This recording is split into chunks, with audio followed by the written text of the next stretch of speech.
everyone. This is the 8th lecture of Indian Contract Act. ये Indian contract act का आपका 8th lecture है. इससे प्रीवियस लेक्चर्स में हमने बहुत सारे इंपॉर्टेंट टॉपिक्स कवर किए.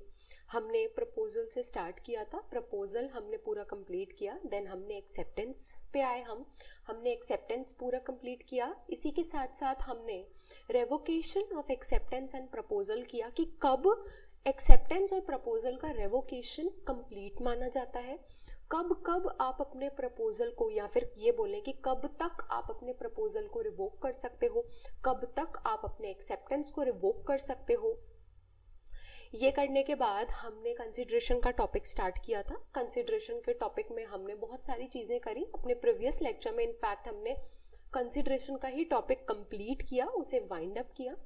आज के लेक्चर से हम एक नया टॉपिक स्टार्ट करने वाले हैं, which is the most important topic of contract act, जो कि है essentials of a valid contract. Essentials of a valid contract, ये हम अभी आज के लेक्चर से स्टार्ट करने वाले हैं. इससे पहले हम कंसीडरेशन तक कर चुके हैं. अब हमें देखना है essentials of a valid contract. क्या क्या फीचर्स, क्या क्या क्वालिफिकेशंस, एसेंशियल चीजें एक वैलिड कॉन्ट्रैक्ट में होनी चाहिए, वो हम देखेंगे. So basically essentials of a valid contract हम आज देखेंगे. एंड देन हम पहले तो लिस्ट ऑफ एसेंशियल्स देखेंगे. There are total 5 essentials of a valid contract. फिर एक एक एसेंशियल को हम इन डेप्थ पढ़ना स्टार्ट करेंगे. जैसे कि very first essential, competency of the parties, जो हम आज के लेक्चर में करने वाले हैं कि पार्टीज कॉम्पिटेंट होनी चाहिए. अब कॉम्पिटेंट होने का क्या मतलब है, उसके क्या और स्पेसिफिकेशंस हैं, तो ये सारी चीज़ें हम आज के लेक्चर में कंप्लीट करने वाले हैं. सो बेसिकली आज से हम essentials of a valid contract start करेंगे. और ये टॉपिक थोड़ा सा लंबा है क्योंकि कई सारे एसेंशियल्स हैं. हर एक एसेंशियल को हमें इन डेप्थ पढ़ना है, तो it will take time. So please concentrate on this topic because this is the most important topic of Indian contract act. Let's start with the new topic. अपने previous lecture में हमने consideration का topic complete कर लिया था. Consideration में हमने consideration की डेफिनेशन, हमने essentials of valid consideration, adequacy of consideration, section 25, promissory estoppel,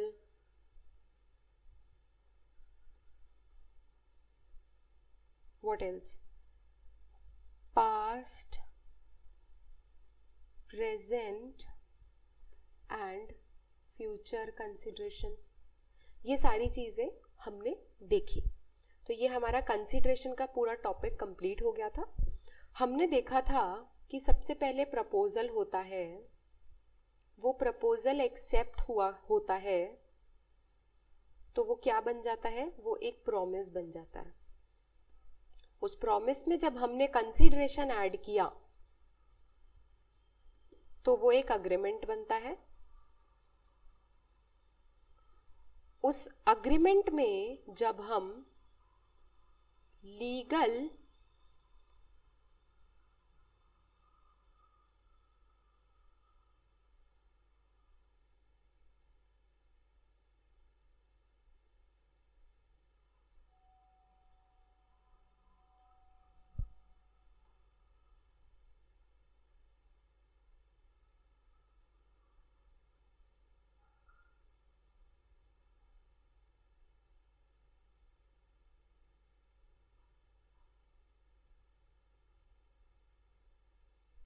उस अग्रीमेंट में जब हम लीगल एनफोर्सिएबिलिटी ऐड करते हैं तो वो एक फुल फ्लेजेड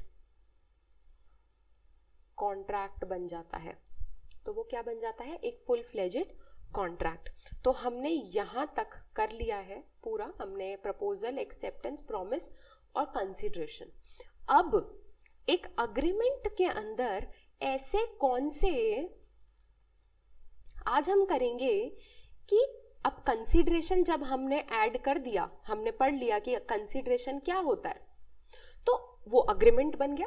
अब अग्रीमेंट के अंदर ऐसी कौन सी क्वालिटीज ऐड करें कि वो एक कॉन्ट्रैक्ट बन जाए, कि वो क्या बन जाए, एक कॉन्ट्रैक्ट बन जाए। तो ये हमें आज देखने, तो इसे बोला जाता है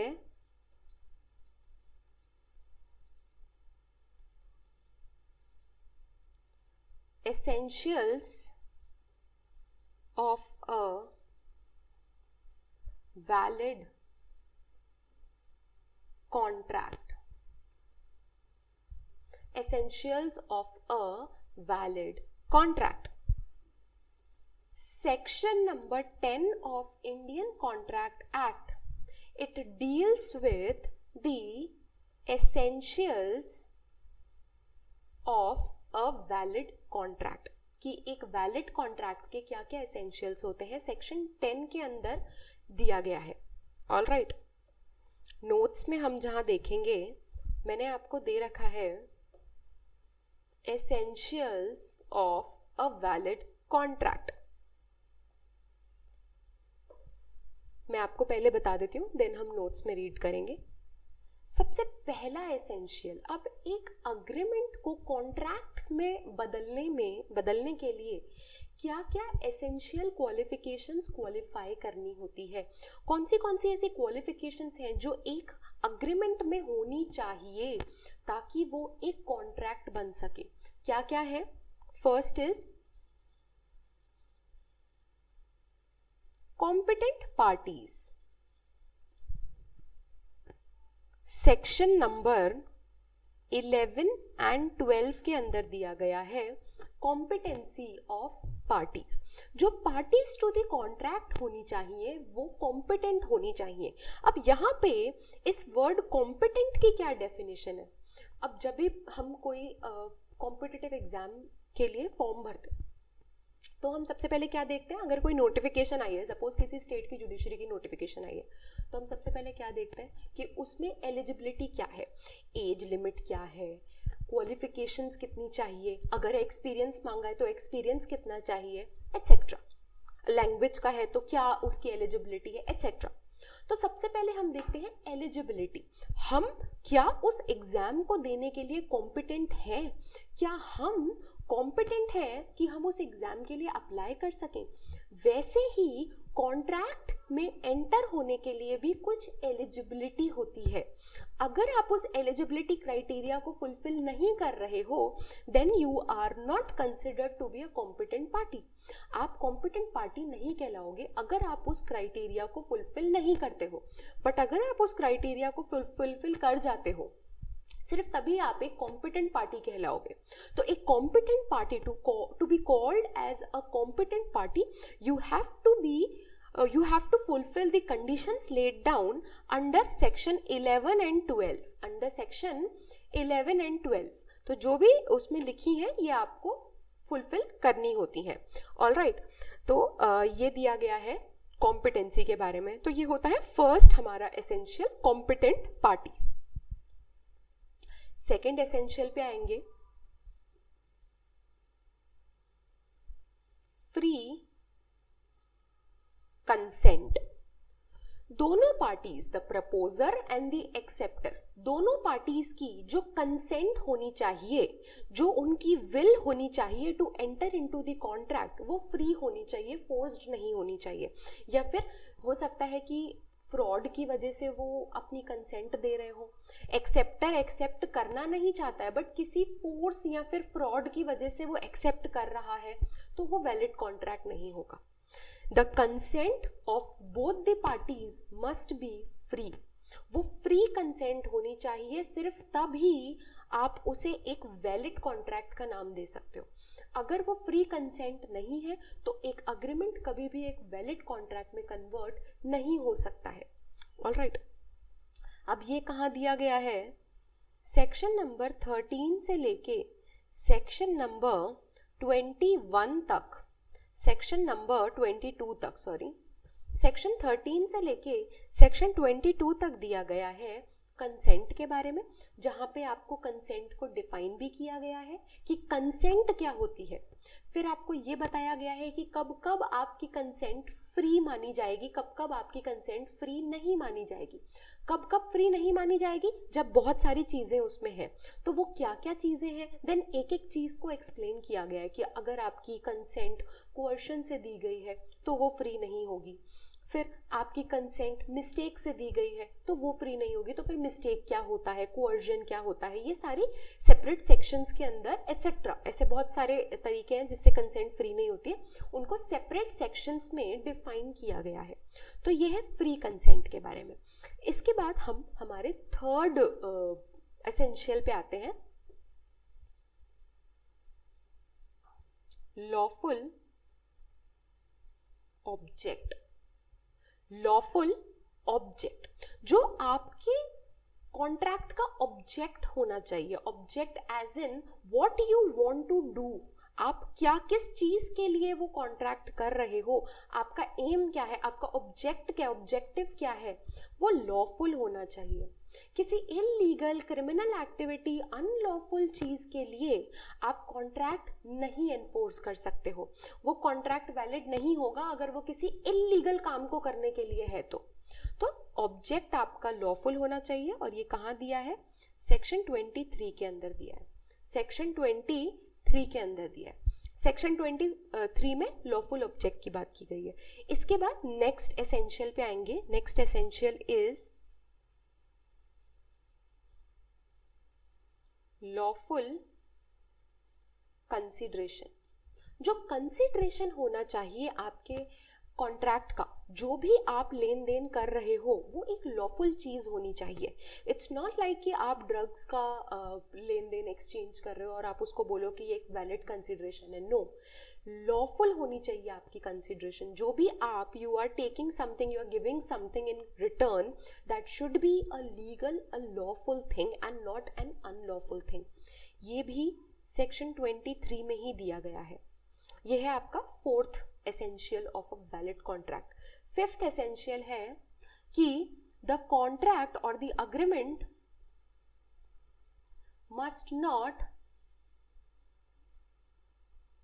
otherwise be declared as void, must not otherwise be declared as void। कि कई सारे ऐसे अग्रीमेंट्स हैं कॉन्ट्रैक्ट एक्ट के अंदर ही उन्हें वॉइड डिक्लेयर कर दिया गया है। कोई रीजन, मतलब उनके पीछे कोई ऐसे प्रिंसिपल नहीं है, बट हाँ उन्हें वॉइड डिक्लेयर कर दिया गया है। तो अगर वो कोई ऐसे अग्रीमेंट्स हैं जो कॉन्ट्रैक्ट एक्ट के अंदर या किसी और एक्ट के अंदर वॉइड डिक्लेयर्ड है, तो वो भी वैलिड कॉन्ट्रैक्ट में नहीं फॉर्म होंगे, वो भी वॉइड अग्रीमेंट हो जाएंगे। सेक्शन नंबर 26 से लेके 30 तक आपको लिस्ट दी गई है पूरी कि कौन से अग्रीमेंट्स कॉन्ट्रैक्ट एक्ट के अकॉर्डिंग वॉइड अग्रीमेंट्स हैं, वो वैलिड कॉन्ट्रैक्ट में फॉर्म नहीं होंगे। ऑलराइट, तो ये है आपके वैलिड कॉन्ट्रैक्ट के essentials. These are the essentials of a valid contract, these are the 5 essentials of a valid contract. अब हम क्या करेंगे, हम एक एक करके इस हर एक एसेंशियल को टेकअप करेंगे और हम उसको एक एक करके डील करेंगे। तो आज का जो हमारा टास्क है वो है कॉम्पिटेंट पार्टीज। हम आज के लेक्चर में कॉम्पिटेंट पार्टीज क्या होती हैं, कॉम्पिटेंट कौन बोला जाएगा, सेक्शन में क्या लिखा है एटसेट्रा, उसके रिलेटेड केस लॉज हैं, बहुत सारे लीगल डेवलपमेंट्स हुए हैं इसमें, तो इस वाले टॉपिक में स्पेशली हम सारी चीज़ें आज देखेंगे। ठीक है, इससे पहले हम पढ़ लेते हैं essentials of a valid contract के बारे में क्या लिखा है। Essentials of a valid contract: the consent of the parties must be free। Free consent होनी चाहिए। कंसेंट के बारे में कहाँ पे दिया गया है, 13 से 22 के बीच में दिया गया। Parties must be competent to contract, section 11 और 12 के अंदर दिया गया है कि जो पार्टीज होनी चाहिए, पार्टीज टू द कॉन्ट्रैक्ट, वो कॉम्पिटेंट होनी चाहिए। वो क्या होनी चाहिए, कॉम्पिटेंट होनी चाहिए।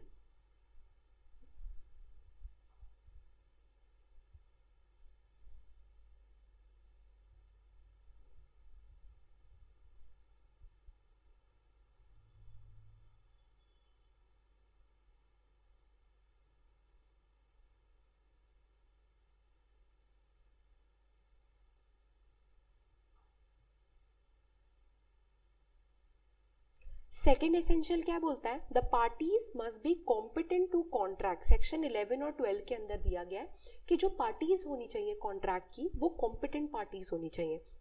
They must be competent as per the rules laid down in section 11 and 12 to enter into a contract. Contract में कोई भी enter नहीं हो सकता है ऐसे जब तक वो उसके लिए eligible ना हो, जब तक वो उसके लिए competent ना हो, ठीक है। Third, the consideration must be lawful, section 23 में दिया गया है ये। Then the object must be lawful, section 23 में again यही सेम चीज दी गई है। Then the agreement must not be declared to be void। जो अग्रीमेंट होना चाहिए वो वॉइड डिक्लेयर नहीं होना चाहिए, वो वॉइड डिक्लेयर नहीं होने चाहिए सेक्शन 26 से 30 के बीच में, जिसमें कि लिस्ट ऑफ अग्रीमेंट्स दिए गए हैं which are declared void by the Indian contract act. All right,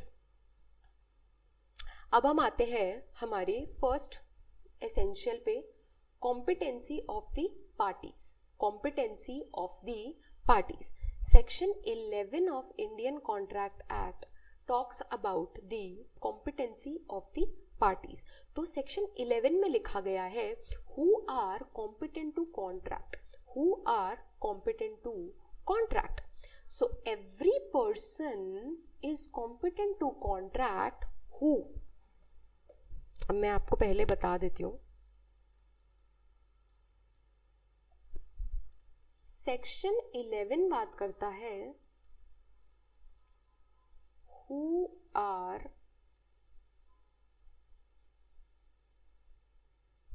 competent to contract।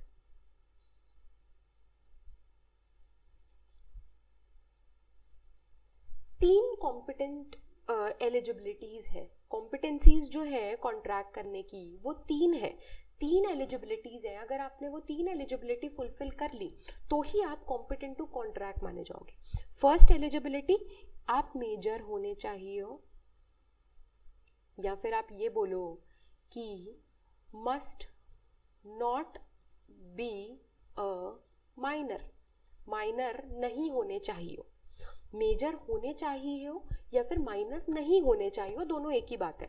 अब मेजर और माइनर का क्या मतलब होता है, any person who is below 18 years of age उसे माइनर बोला जाता है। और ये कहाँ लिखा है, इंडियन मेजॉरिटी एक्ट के अंदर लिखा गया है कि कोई भी पर्सन जो 18 साल से कम के एज का है उसे माइनर बोला जाएगा।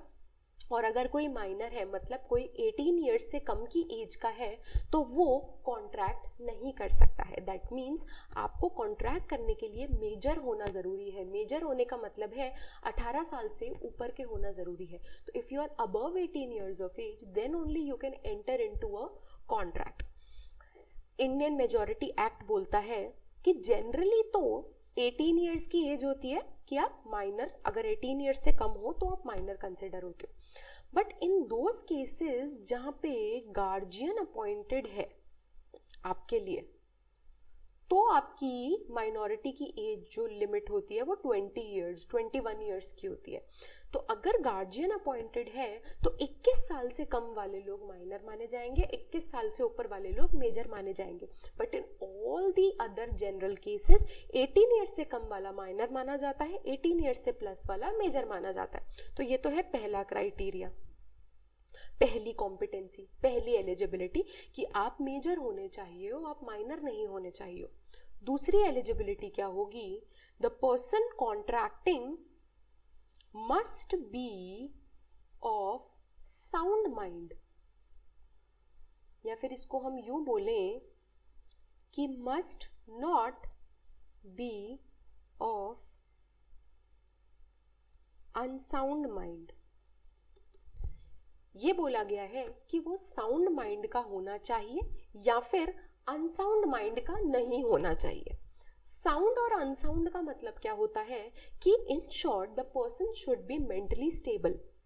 जो पर्सन होना चाहिए जो कॉन्ट्रैक्ट कर रहा है वो मेंटली स्टेबल होना चाहिए। मेंटली स्टेबल होने का क्या मतलब है कि the person must be able to understand the situation and must be able to form rational judgment as to the situation. एक पर्सन को साउंड माइंड का कब समझा जाता है कि जिस सिचुएशन में वो है वो उसके फैक्ट्स एंड सर्कमस्टांसेस को समझ सकता है, ऑलराइट, और किसी भी चीज के लिए, किसी भी चीज के टूवर्ड्स एक रैशनल जजमेंट, एक रीजनेबल जजमेंट बना सकता है अपना, तब माना जाएगा कि that person is of sound mind. और अगर कोई ऐसा पर्सन है who is not able to understand the situation, who is not able to form a rational or a reasonable judgment as to the current situation or anything which comes in front of him, तो अगर वो ऐसा नहीं कर पाता है तो उसे अनसाउंड माइंड का बोला जाता है. ऑलराइट, ये थी हमारी फर्स्ट एलिजिबिलिटी, ये है हमारी सेकंड एलिजिबिलिटी. अब हमारी थर्ड एलिजिबिलिटी पे आएंगे. हमारी थर्ड एलिजिबिलिटी है the person must not be disqualified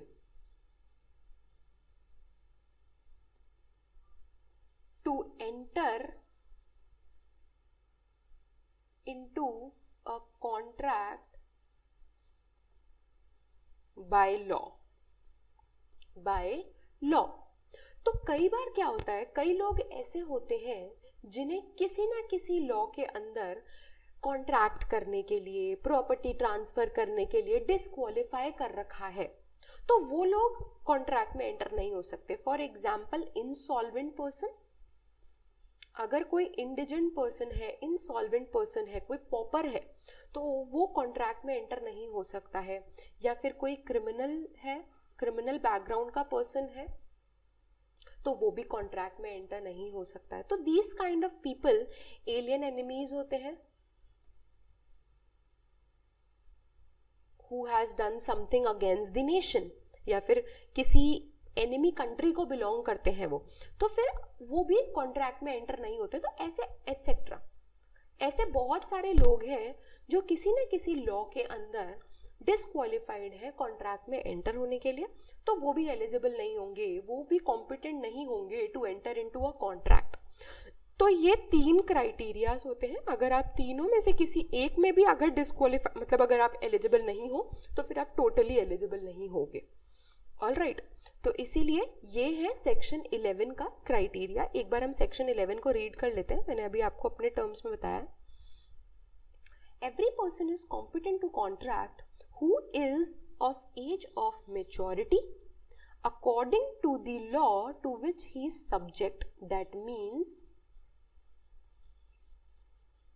Indian Majority Act, Indian Majority Act 1875.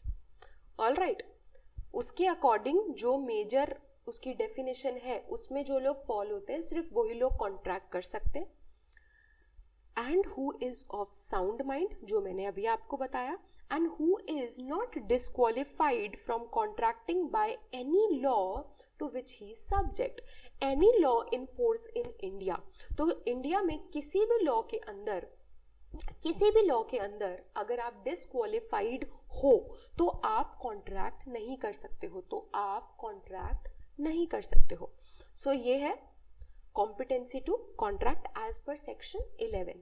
all right, एक बार इसका jurisprudential essence लिखा है मैंने कि इस सेक्शन को इंट्रोड्यूस करने के पीछे क्या इंटेंशन हो सकता है लेजिस्लेचर का. What is the legislative intention और द कॉन्स्टिट्यूशनल और the jurisprudential essence behind section 11 of Indian Contract Act. The functions of the provisions relating to personal competency is to protect those whose mental powers are undeveloped or underdeveloped by preventing them from doing themselves an injury by their legal declaration. तो जो लोग mentally empowered नहीं है, mentally developed नहीं है, या फिर under developed है या अनडेवलप्ड है, उनको प्रोटेक्ट करने के लिए है ये वाला ये जो सेक्शन 11 है, ये जो कॉम्पिटेंसी का बेसिकली टॉपिक है, ये उनको प्रोटेक्ट करने के लिए है। एज इन कि वो कहीं ऐसा ना हो कि वो after being mentally disabled, mentally undeveloped, what if they get injured by any of the legal declarations they make, तो क्योंकि वो इस सिचुएशन को समझने की कैपेसिटी नहीं रखते हैं, तो they are not entitled, they should not be entitled to make legal declaration, because that will give them only injuries and other stuff. तो इसीलिए keeping that in mind, they are prohibited from entering into a contract as per section 11 of Indian contract act. Alright, age of majority मैंने आपको already बता दिया है। Indian majority act के according, Indian majority act 1875 के according जो section 3 है उसमें लिखा है कि age of maturity is 18 years, और जो पर्सन जिसके लिए गार्जियन अपॉइंटेड है उसकी age of majority is 21 years, उसकी age of majority is 21 years. ठीक है, तो ये डिफरेंस है। इफेक्ट ऑफ इन्फेंसी या इफेक्ट ऑफ माइनॉरिटी। अब बाय चांस अगर X person has entered into a contract और ये एक्स एक माइनर है, एक्स ने वाई के साथ कॉन्ट्रैक्ट किया है, एक्स खुद एक माइनर है, तो अब इस कॉन्ट्रैक्ट का क्या होगा? What will be the validity of this contract? What will be the effect of this agreement? So पहले इनिशियल टाइम्स में ये बोला जाता था कि अगर कोई माइनर किसी के साथ कॉन्ट्रैक्ट में एंटर होता है तो वो एक वॉइडेबल कॉन्ट्रैक्ट होगा। मतलब जो मेजर है जिसके साथ माइनर ने या फिर माइनर है वो अपने ऑप्शन पे उस कॉन्ट्रैक्ट को वॉइड डिक्लेयर करा सकता है। Contract voidable means contract which is capable of being declared void at the option of one party. तो वो पहले हुआ करता था, but after a landmark judgment of the biggest legal development in the field of contract, that is after this case known as Mohori Bibi versus Dharmodas Ghosh. After this case law, it was held that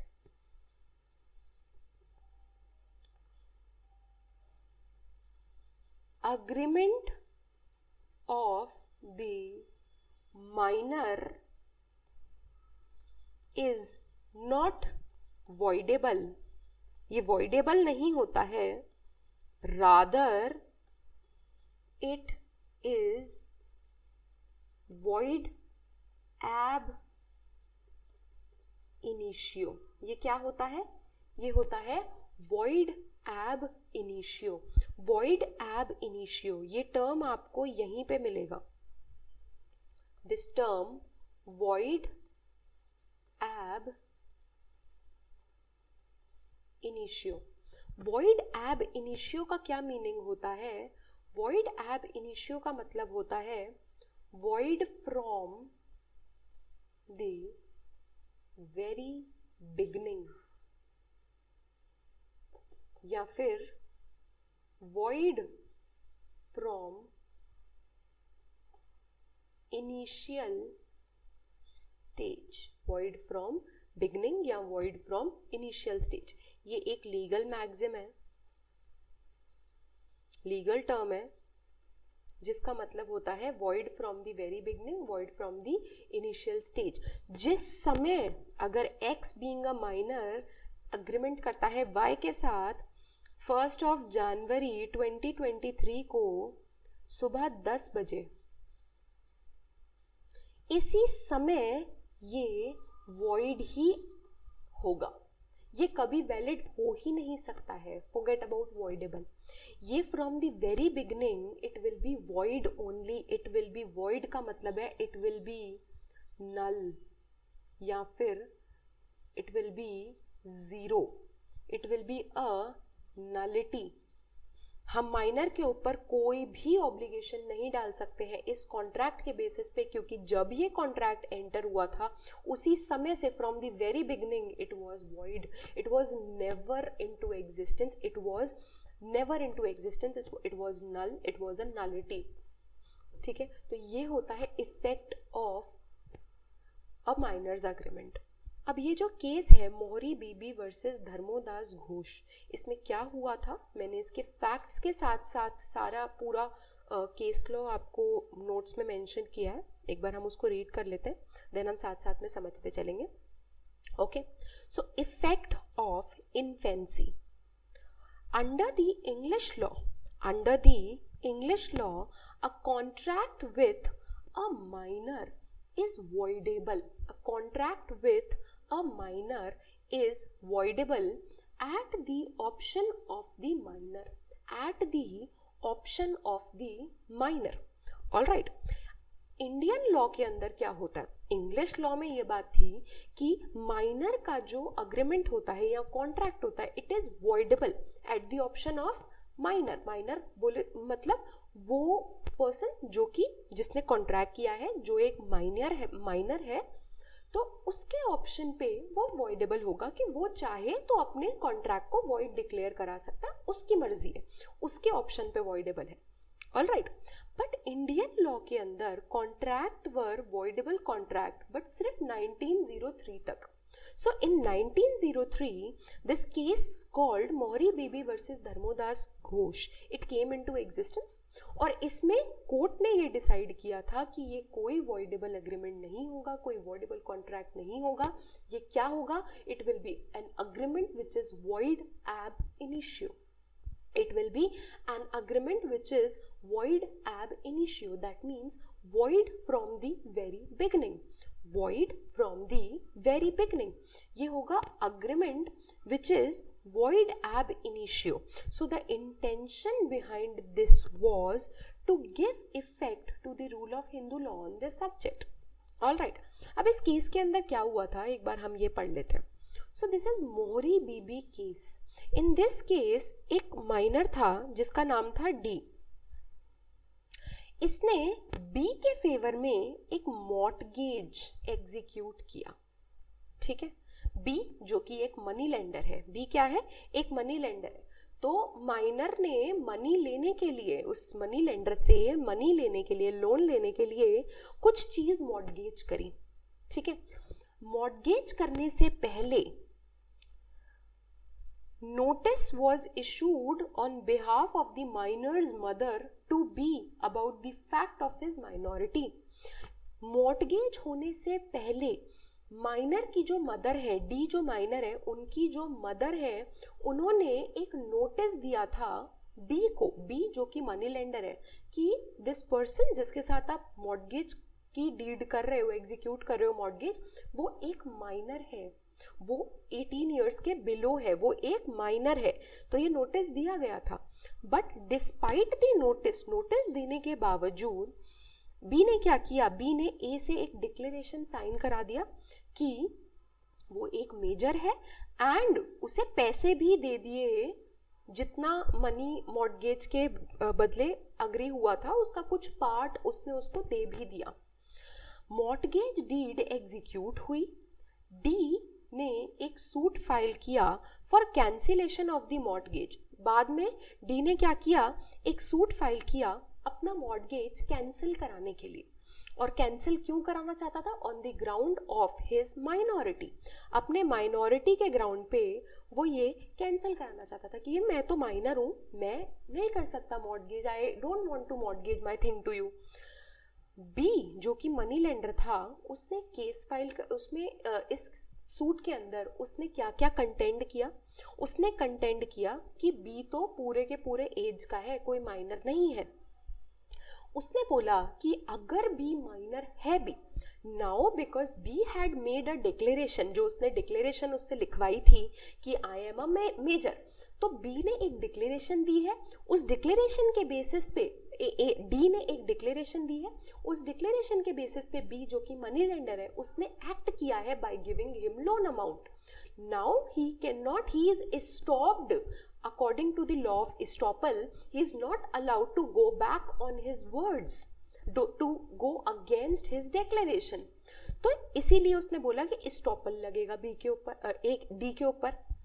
उसने बोला कि अगर D minor है भी तो भी ये contract voidable है, वॉइड नहीं है, ये वॉइडेबल है. बिकॉज क्या है, इससे पहले तक तो वॉइडेबल का ही सिस्टम था.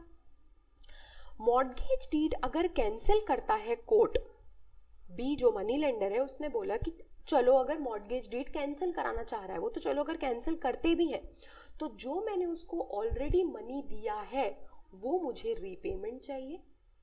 All right. तो अब इसमें कोर्ट ने क्या हेल्ड किया, the court held that an agreement with a minor is void एब इनिशियो. माइनर के साथ किया हुआ कोई भी अग्रीमेंट वॉइडेबल नहीं होता है. It is void ab initio, it is void from the very beginning. जो चीज कभी एग्जिस्टेंस में आई ही नहीं उसके बेसिस पे आप ऑब्लिगेशन नहीं पुट ऑन कर सकते हो किसी के ऊपर भी. जो चीज कभी एग्जिस्टेंस में थी ही नहीं, वो जो स्टार्टिंग से ही void थी, क्या आप उसके बेसिस पे किसी को बाउंड कर सकते हो? आप माइनर को बाउंड नहीं कर सकते हो, क्योंकि उसका अग्रीमेंट तो वेरी फर्स्ट डे से ही, जिस समय वो एंटर हुआ उस समय से ही it was void, it was nullity. So the thing which was never in existence, you cannot bound anyone according to that thing. All right. With respect to the fourth contention, जो fourth contention था कि मैंने जो already पैसे दिए हैं मुझे वो return चाहिए, उसके केस में कोर्ट ने बोला कि रिस्टोरेशन भी नहीं मिल सकता है आपको, क्योंकि माइनर के against there is no restoration. Restitution अलग चीज है, रिस्टोरेशन अलग चीज है. अभी क्या है मैं आपको इसके बाद बताऊंगी, बट रिस्टोरेशन नहीं हो सकता है. Section 64-65 of Indian contract act जो रेस्टोरेशन की बात करते हैं in cases of contract voidable and void agreements, वो माइनर के केस में अप्लाई नहीं होते हैं, तो आप रिस्टोरेशन के लिए भी नहीं बोल सकते. ये कोर्ट ने इस केस में नई रूलिंग निकाली थी. इससे पहले तक the law was completely different infancy के ऊपर, माइनॉरिटी के ऊपर. इसके बाद law changed completely. All right. Under the Indian contract act there is no remedy against the minors, there is no remedy against the minor. Minor के against आपके पास कोई भी रेमेडी नहीं है. उसका कॉन्ट्रैक्ट वॉइड होता है, आप उससे रिस्टोर भी नहीं करा सकते. आपके पास माइनर के अगेंस्ट कोई भी रेमेडी नहीं है. All right. अब ऐसे केस में क्या होता है, however under the specific relief act, Indian contract act के अंदर तो आपके पास कोई भी रेमेडी नहीं है, बट स्पेसिफिक रिलीफ एक्ट जो आपका SRA है उसके अंदर हमारे पास एक सेक्शन है जो है सेक्शन 33. सेक्शन 33 क्या बोलता है? सेक्शन 33 बोलता है कि जब भी कोई भी डॉक्यूमेंट बनाया जाता है तो उसमें डॉक्यूमेंट्स में दो पार्टीज होती है. तो अगर कोई भी पार्टी उस डॉक्यूमेंट को कैंसिल कराना चाहती है तो उस डॉक्यूमेंट के बेसिस पे आपने जो भी चीज ली है, आपको जो भी बेनिफिट मिला है, डॉक्यूमेंट के कैंसिलेशन के टाइम पे आपको you are bound to return that benefit, you are bound to return that thing. तो 33 के अंदर फिर भी आप माइनर को बोल सकते हो रिस्टोर करने के लिए. All right. Therefore under section 33 एक बार रीड कर लेते हैं. Cancellation of a document may grant cancellation but at the same time court may ask the person claiming benefit to restore the benefit to the other, to restore the benefit to the other. This rule is based on he who seeks equity must do equity. जो equity चाह रहा है, अगर आप चाहते हो कि ये डॉक्यूमेंट सही नहीं है इसे कैंसिल कर दो, तो आपको इक्विटी करनी भी पड़ेगी. एक फॉल्स डॉक्यूमेंट है, अगर आप उसको कैंसिल कराना चाह रहे हो तो उस डॉक्यूमेंट के बेसिस पे जो आपने बेनिफिट लिया है आपको वो भी रिटर्न करना पड़ेगा. You can not blow hot and cold at the same time. You can not take the advantages, both the advantages at the same time. You cannot reprobate or probate at the same time. If you are seeking for equity, you have to make sure that you are doing equity. तो अगर आप कोई document cancel कराते हो तो उसके basis पे आपको जो भी बेनिफिट मिला है आपको वो रिटर्न करना होता है. All right. Under section 33 of SRA, एक माइनर जो होता है उसे भी कोर्ट बोल सकते हैं बेनिफिट रिस्टोर करने के लिए। तो भले ही इंडियन कॉन्ट्रैक्ट एक्ट के अंदर आपके पास कोई भी रेमेडी नहीं है माइनर के against, but SR that is specific relief act के सेक्शन 33 के अंदर आपके पास रेमेडी है even against the minor. Okay, तो ये था माइनर के अग्रीमेंट के बारे में जो कि वॉइड एब इनिशियो होता है। ऑलराइट, आगे बढ़ेंगे हम। माइनर के अगेंस्ट आप रेस्टिट्यूशन करवा सकते हो। अब let me tell you one thing, दो चीजें होती हैं, एक होता है restitution,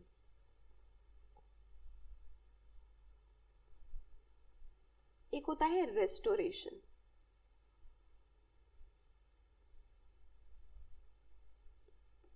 sorry,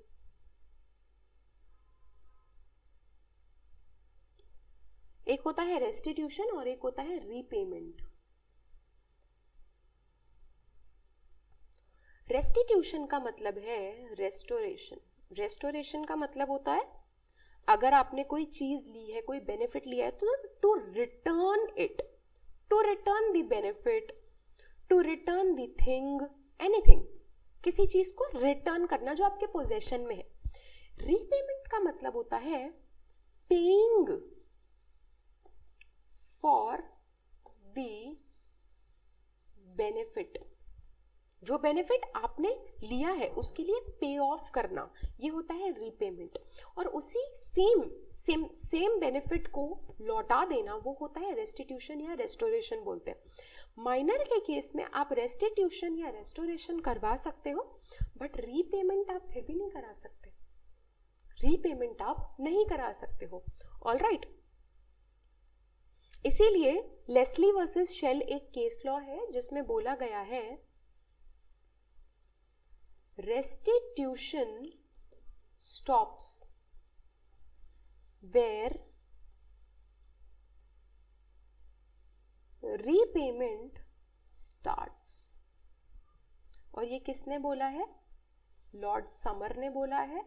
in which case? In the case called Leslie versus Shell. Leslie versus Shell में ये बात बोली गई है, repayment stops, restitution stops where repayment start.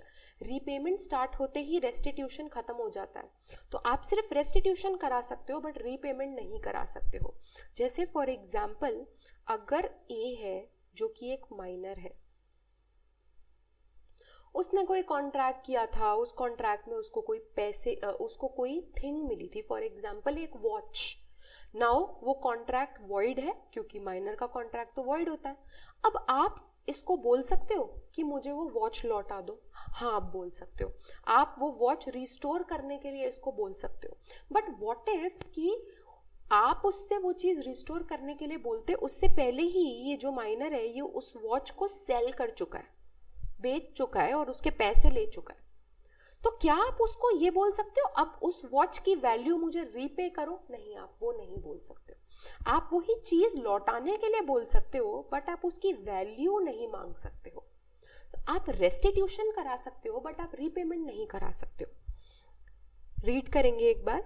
Restitution, so in Leslie versus Shell 1914, in case of minor, in case where a minor deceived, minor ने by fraud किसी money lender को deceive किया अपने एज के बारे में। ये बोला कि मैं तो मेजर हूँ बट वो एक माइनर था और कुछ लोन ले लिया मनी लेंडर से। इंग्लिश लॉ के अंदर अगर कोई माइनर रॉन्गफुली अनड्यू एडवांटेज लेता है किसी भी पर्सन से अपनी एज को लेके, और सेम ट्रेसेबल भी है, मतलब वो चीज अभी भी उसके पास है, वो एडवांटेज जो उसने बेनिफिट लिया है वो उसके पास है, तो आप उसे कंपेल कर सकते हो कि आप रिस्टोर करो, आप लौटाओ वो चीज। बट अगर उस माइनर ने उसे सोल्ड कर दिया है या उसे किसी भी तरीके से कन्वर्ट कर दिया है, तब आप उसे उसकी वैल्यू पे करने के लिए कंपेल नहीं कर सकते हो। मैंने आपको समझाई सेम चीज। लॉर्ड समर ने बोला है restitution stops where repayment starts. तो ये है restitution in case of minor, restitution in case of minor. अब हम देखेंगे एक्सेप्शंस। अब माइनर का अग्रीमेंट कभी भी वैलिड नहीं होता है। बट कई ऐसे एक्सेप्शंस हैं, कुछ इंडियन कॉन्ट्रैक्ट एक्ट में है, कुछ कहीं और एक्ट्स में है, जहां पे माइनर के अग्रीमेंट को वैलिड माना गया है। First section is section 68 of Indian contract act, जो कि क्वासी कॉन्ट्रैक्ट से डील करता है।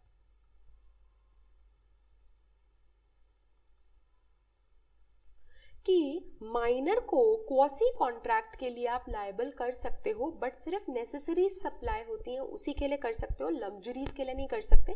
अब ये सेक्शन 68 क्या है ये हम देखेंगे आगे क्वासी कॉन्ट्रैक्ट्स में, अभी let's not go into it. Section 184 है सेम इंडियन कॉन्ट्रैक्ट एक्ट का, वो भी यही बोलता है कि एक माइनर एजेंट बन सकता है। All right.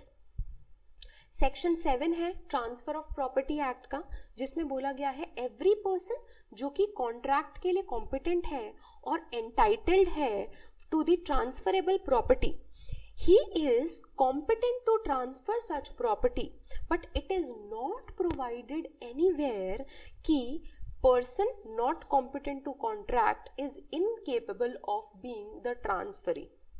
ठीक है, तो सेक्शन 7 में भी दिया गया। Section 30 of Indian partnership act 1930, उसमें क्या बोला गया है कि माइनर पार्टनर नहीं बन सकता है, but he can be admitted to the partnership to the benefits of the partnership. आप उसको बेनिफिट्स के लिए एडमिट कर सकते हो, बट लॉस के लिए उसको लायबल नहीं कर सकते हो। तो पार्टनर तो इन एनी केस वो बन ही रहा है ना, तो इसीलिए सेक्शन 30 भी हुआ। तो ये कुछ एग्जेम्पशंस हैं जिसमें कि माइनर का जो अग्रीमेंट होता है उसे वैलिड कंसिडर किया जाता है। तो ये एक्सेप्शन है। एक्सेप्शन किसके हैं? सेक्शन 11 के एक्सेप्शंस हैं ये। All right. इसके बाद एक केस लॉ देखेंगे, गोविंद राम वर्सेस पिरंदिता। इसमें क्वेश्चन था कि अगर माइनर ने, फॉर एग्जाम्पल एक माइनर है ए क्या है? माइनर है। इसने एक कॉन्ट्रैक्ट किया है बी के साथ। All right. ये माइनर था तो अभी तो इसका कॉन्ट्रैक्ट नहीं हो सकता। सपोज जब इसने कॉन्ट्रैक्ट किया था ही वॉज 16 ईयर्स ओल्ड। क्या 2 साल के बाद जब वो 18 ईयर्स का हो जाएगा तो क्या ए अपने इस कॉन्ट्रैक्ट को रेटिफाई कर सकता है? रेटिफाई करने का मतलब है इस कॉन्ट्रैक्ट को अप्रूव करना। क्या वो अपने 16 साल की उम्र में किए हुए कॉन्ट्रैक्ट को अप्रूव कर सकता है, रेटिफाई कर सकता है? The answer is no, there can not be a ratification for a minor's agreement. क्यों? क्योंकि रेटिफाई तो आप उस चीज को करते हो ना जो तभी भी वैलिड थी, बट आप उसको किसी सर्कमस्टेंसेस की वजह से एक्सरसाइज नहीं कर पाए। जो चीज स्टार्टिंग से ही नलिटी थी, जो चीज कभी एग्जिस्टेंस में थी ही नहीं, जो चीज स्टार्टिंग से ही वॉइड थी, जो चीज वॉइड एब इनिशियो थी, आप उसको बाद में कैसे रेटिफाई कर सकते हो? वो उसी टाइम वैलिड नहीं थी तो अब आप उसको कैसे वैलिडेट कर सकते हो? नहीं कर सकते हो। उसे वैलिडेट करने के लिए उसका वैलिड होना जरूरी है, उसे अप्रूव करने के लिए उसका एग्जिस्टेंस में होना जरूरी है।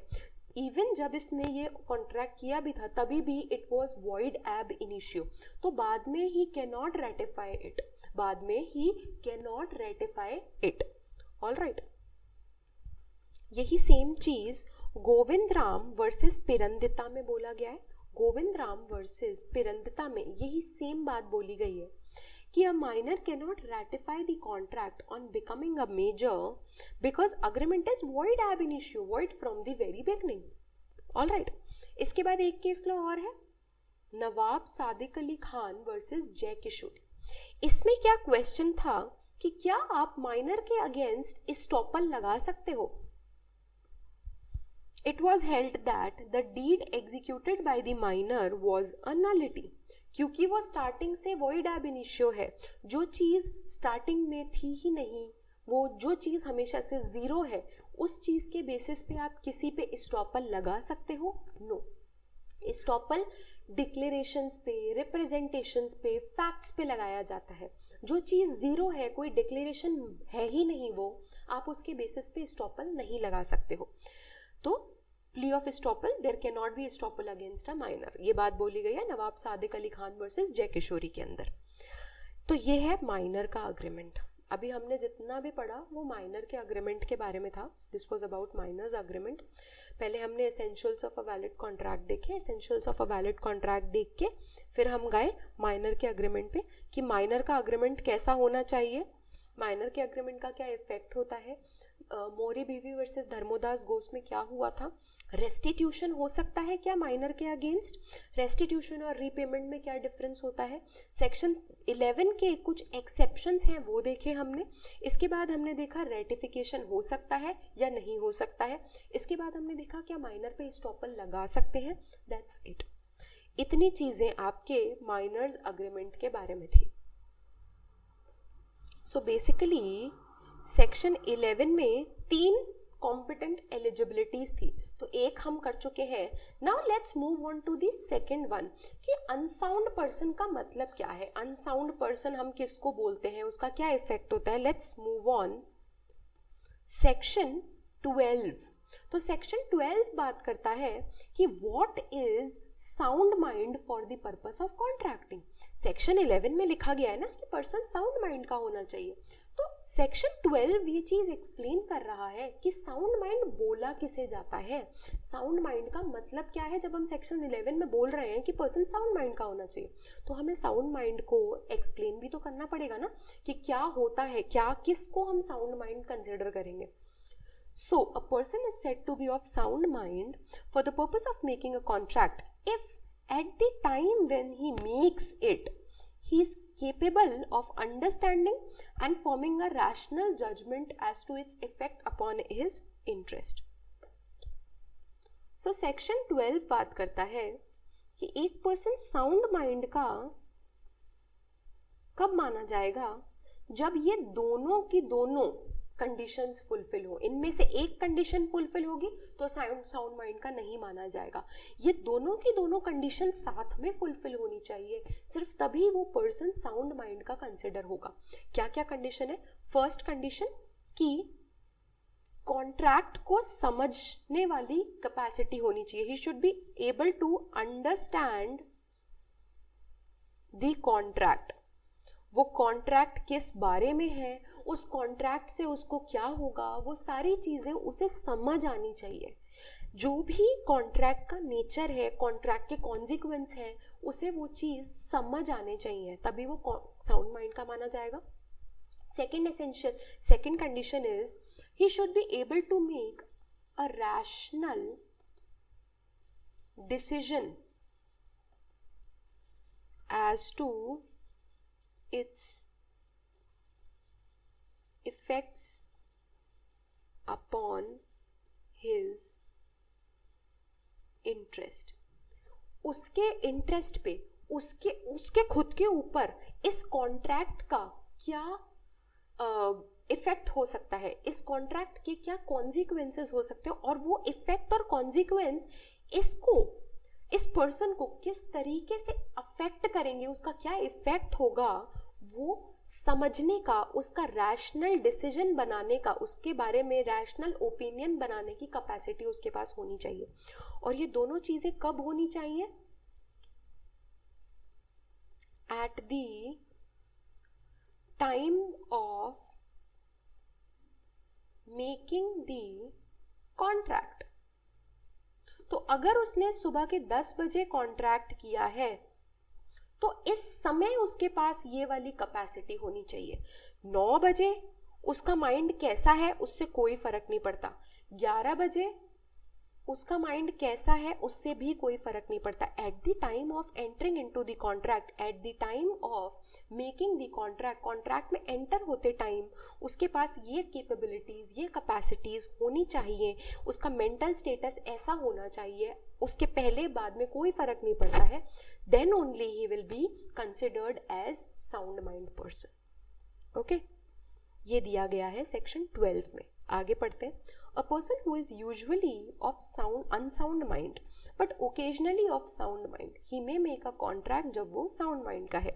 और a person who is usually of sound mind, occasionally unsound mind, he may not make a contract when he is of unsound mind. So this talks about lunatic. See, एक होते हैं अनसाउंड माइंड, और एक होते हैं lunatic. Unsoundness का मतलब है कि कोई पर्सन जो हमेशा ही ऐसा ही है, जो हमेशा अनसाउंड है, उसे हम बोलते हैं इडियट या फिर अनसाउंड। बट ल्यूनेटिक का मतलब होता है कि जो पर्सन अनसाउंड होता है for a specific time interval, एक स्पेसिफिक टाइम इंटरवल में वो अनसाउंड होता है और कुछ स्पेसिफिक टाइम इंटरवल है जिसमें वो साउंड हो जाता है, वो होता है लूनेटिक। जैसे जिन लोगों को फिट्स पड़ते हैं, सो फिट्स जब पढ़ते हैं तब उनकी मेंटल कैपेसिटी खत्म हो जाती, बट उसके जस्ट बाद जब वो नॉर्मल हो जाते हैं उस चीज़ को लेके तो वो ठीक हो जाते हैं, तो उस टाइम पे उनकी मेंटल कैपेसिटी वापस आ जाती है।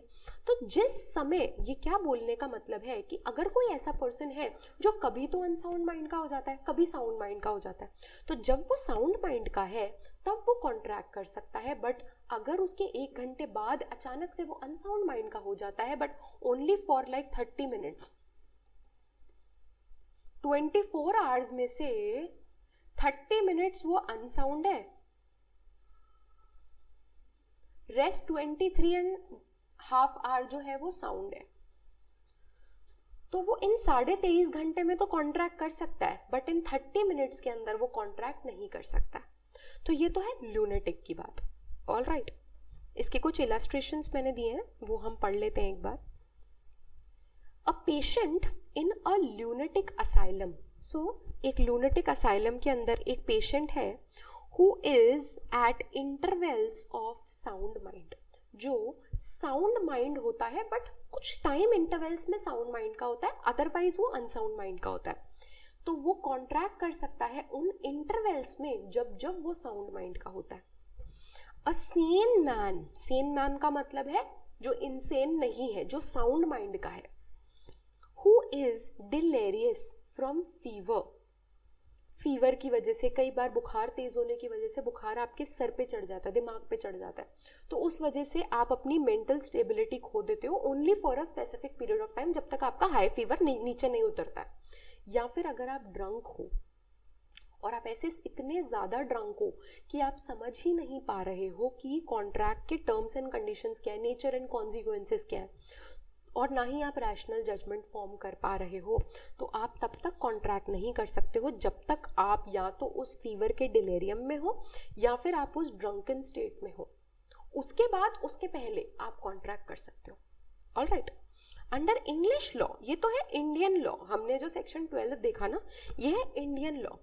इंग्लिश लॉ के अंदर क्या चीज है अनसाउंड माइंड को लेके, इंग्लिश लॉ के अंदर ये बोला गया है कि अनसाउंड माइंड का जो पर्सन है, अगर वो कोई कॉन्ट्रैक्ट करता है तो वो कॉन्ट्रैक्ट वॉइडेबल होता है, वो वॉइड नहीं होगा, वो उसको हम इनकॉम्पिटेंट नहीं मानेंगे, वो कॉन्ट्रैक्ट वॉइडेबल होगा कि जब तक उसको वॉइड नहीं डिक्लेयर करवाया जाएगा तब तक वो वैलिड है। बट हाँ, अगर अनसाउंड माइंड वाला पर्सन चाहे तो उसको वॉइड डिक्लेयर करा सकता है, वॉइडेबल। बट ये वॉइडेबल होने के लिए 2 कंडीशंस दी गई हैं इंग्लिश लॉ के अंदर, वो कंडीशंस फुलफिल होनी चाहिए, हमें सिर्फ इसको रीड करना है।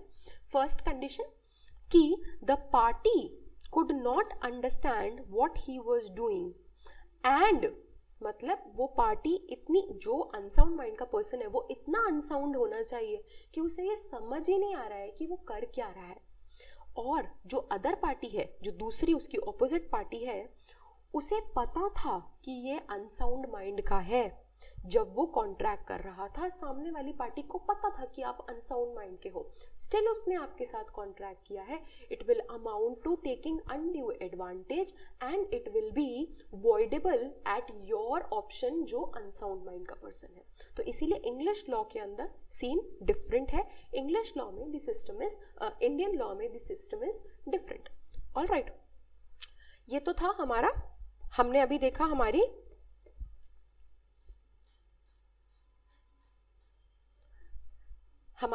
Second capacity. थर्ड कैपेसिटी क्या है, मस्ट नॉट बी डिस्क्वालिफाइड। तो इसमें बहुत सारे ऐसे लोग होते हैं, मैंने आपको बताया, जैसे इंसॉल्वेंट पर्सन होता है, क्रिमिनल, एलियन एनिमी, तो बहुत सारे ऐसे लोग होते हैं जो लॉ ने जिनको डिस्क्वालीफाई कर रखा है कि भाई लॉ ने बोल रखा है कि आप तो कर ही नहीं सकते कॉन्ट्रैक्ट। तो इसीलिए इसके बारे में कोई स्पेसिफिक सेक्शन नहीं है इंडियन कॉन्ट्रैक्ट एक्ट में, बट ये एक जनरल सी चीज है. Alright, so this was all about competency. Competency के बारे में जो जो चीज़ें थी मैंने आपको सारी बता दी हैं. This was all about competency. यहाँ पे हमारा आज का टॉपिक जो है वो ओवर होता है. आज के टॉपिक में हमने क्या क्या पढ़ा?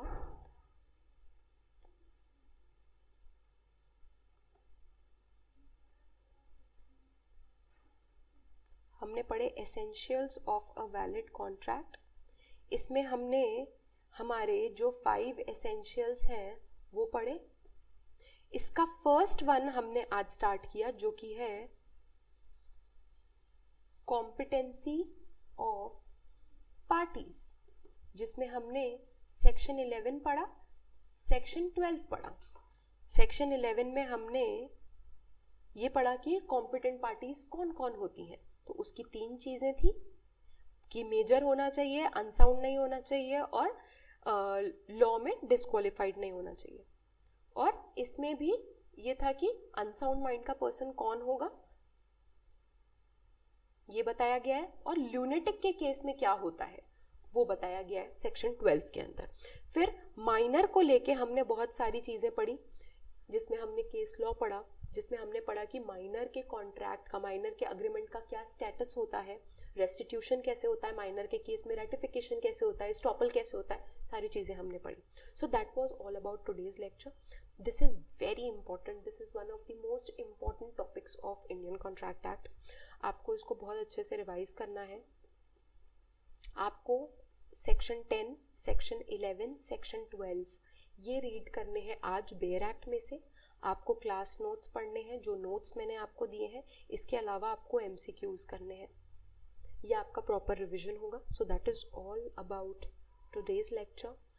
Now with a new topic as in other essential. हमने वैलिड कॉन्ट्रैक्ट के एसेंशियल स्टार्ट किए. आज हमने पहला एसेंशियल किया है. अब इसका दूसरा एसेंशियल क्या है, कैसे है, वो हम नेक्स्ट लेक्चर में देखेंगे. तो नेक्स्ट लेक्चर में will be taking up free consent का टॉपिक. तो it will be a good topic. It is a very interesting topic plus very important one. So that is all about today's lecture. We'll meet in the next lecture. Till then, have a nice day. Take care. Thank you so much.